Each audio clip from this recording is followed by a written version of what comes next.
যে মানুষটা সবসময় সবাইকে ভালো থাকার পরামর্শ দেয় সেই মানুষটাই কখনো কখনো নিজেকে ভালো রাখার পথ খুঁজে পায় না। হ্যালো ভিউয়ার্স, আসসালামু আলাইকুম।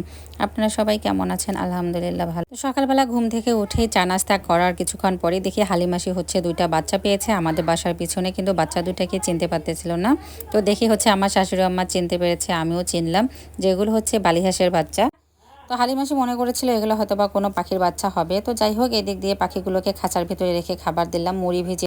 তো একা একা ওরা খেতে পারতেছিল না, পরে অবশ্য হালিমাসি নাকি হাত দিয়ে খাইয়েছে। আর এদিক দিয়ে আমি আমার খালা শাশুড়ি সহ এতে চলে গেলাম। আমি স্কুলে যাবার, আমার খালা শাশুড়ি হচ্ছে কয়েকদিন ধরে ছিল আর আজকে বাসায় চলে গেল, আবার কয়েকদিন পর অবশ্য আসবে।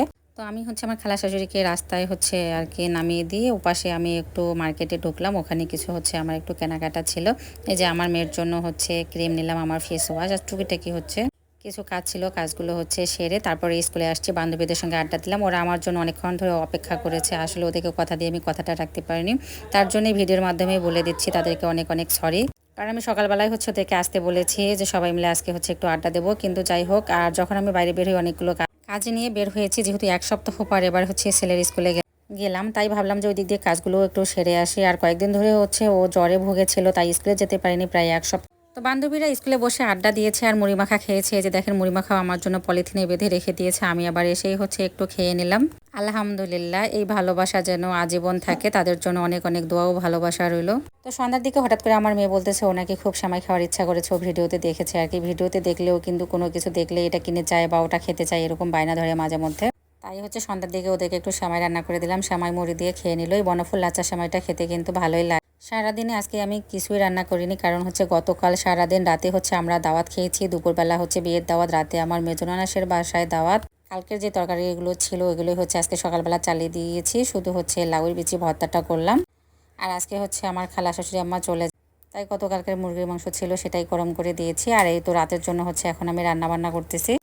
তো রাতে হচ্ছে আজকে আমি তো শীতের দিনের সবজি রান্না করব, মূলা বেগুন আলু একসঙ্গে দিয়ে হচ্ছে মাছ রান্না করব। তাই মাছগুলোকে হচ্ছে লবণ হলুদ মাখিয়ে তো ভেজে নিয়েছি। এরপরে হচ্ছে ওখানে একটু কাঁচামরিচ ভেজে নিলাম, কাঁচামরিচ পেঁয়াজটা হচ্ছে একটু বেটেই তো পিসনির মধ্যেই হচ্ছে আমি হাতে বেটে নিলাম, কারণ হচ্ছে শিলপাটার মধ্যে এতটুকু বাটতে গেলে একটু ঝামেলায় মনে হয়। আর আমার মা চাচিরা কিন্তু এই পিসনিতেই বেটে এখনও রান্না করে খায়। ওইদিকে বিশেষ করে আমাদের নীলফামারীতে কিন্তু হচ্ছে এই পিসনিতেই হচ্ছে বেটে রান্না করে, ওরা কিন্তু হচ্ছে পাটা বেশি ইউজ করে না।